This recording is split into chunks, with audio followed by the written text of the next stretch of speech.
คือการฝึกซ้อมของเฮียฮูนี่มาต่อมาใช่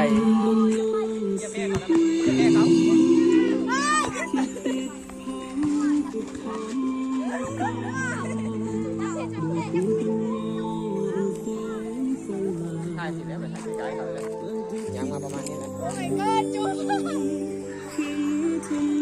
เจ็บตัวสั่งเราแล้วมันบ่เห็นมืด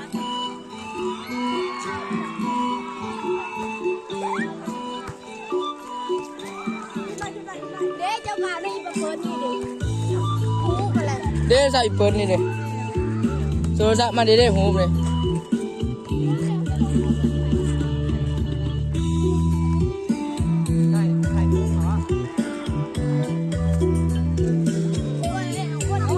ไอ้ตึงนาทีป่ายได้ตึงเลย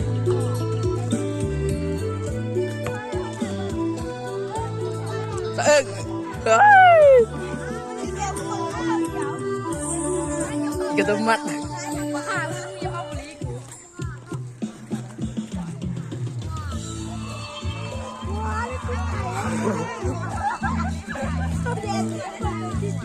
ตึง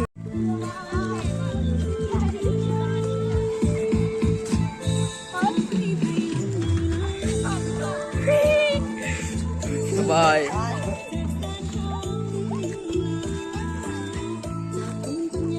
โอ้สองเสียงนะสองเสียงนี่คือนางกะลี่เลยทุกคนนางกะลี่โอ้ยไปกระมัดโอ้ยตากล้องนี่ไหน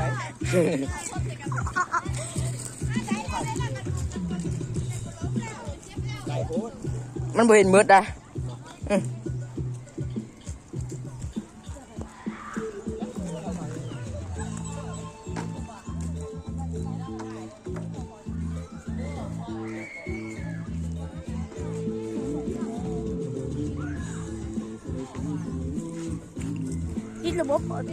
ถึงน้องคูณหนึ่งมึงเนาะ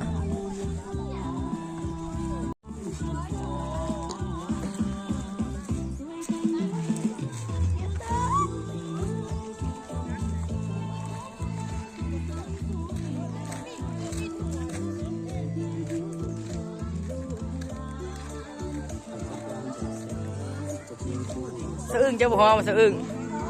เพราะว่าให้บ้ากระบ้านซื้อน้ำให้กิน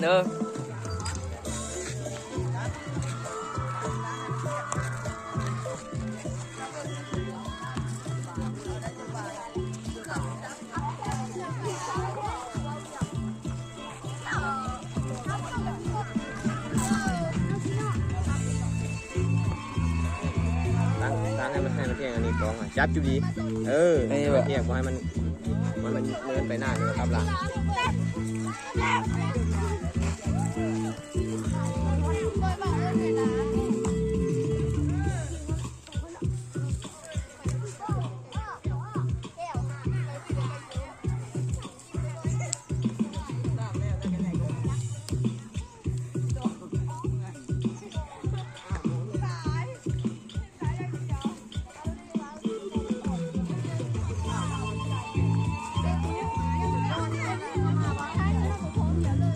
อ่อน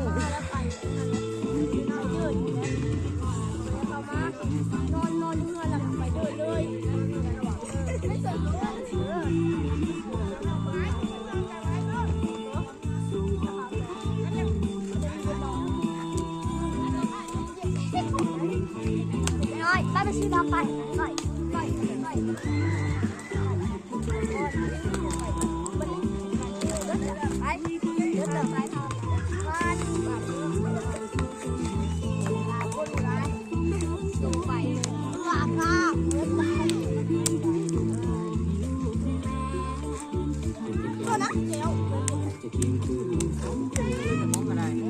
ฮะ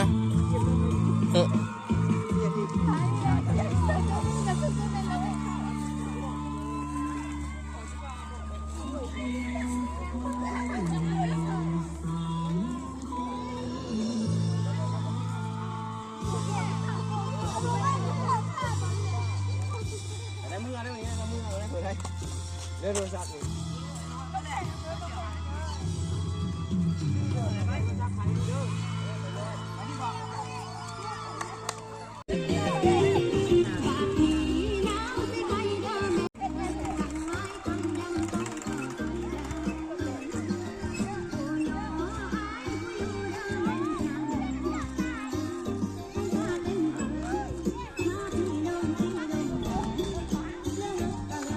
กันแดดยามันกันแดดยามัน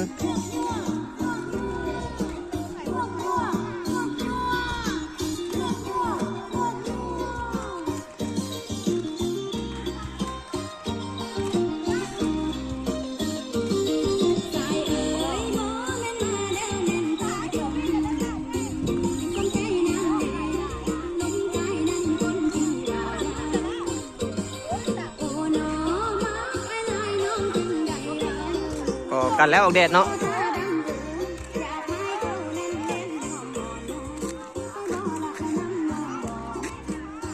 ดำบักดำมีบ่มั่วมั่ว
เอาแตกแถวแล้วนางนี่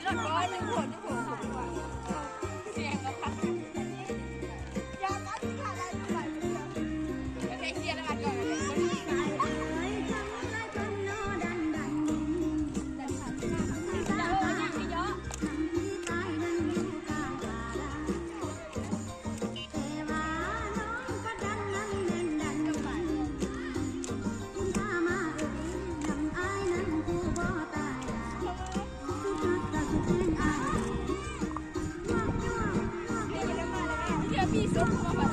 บ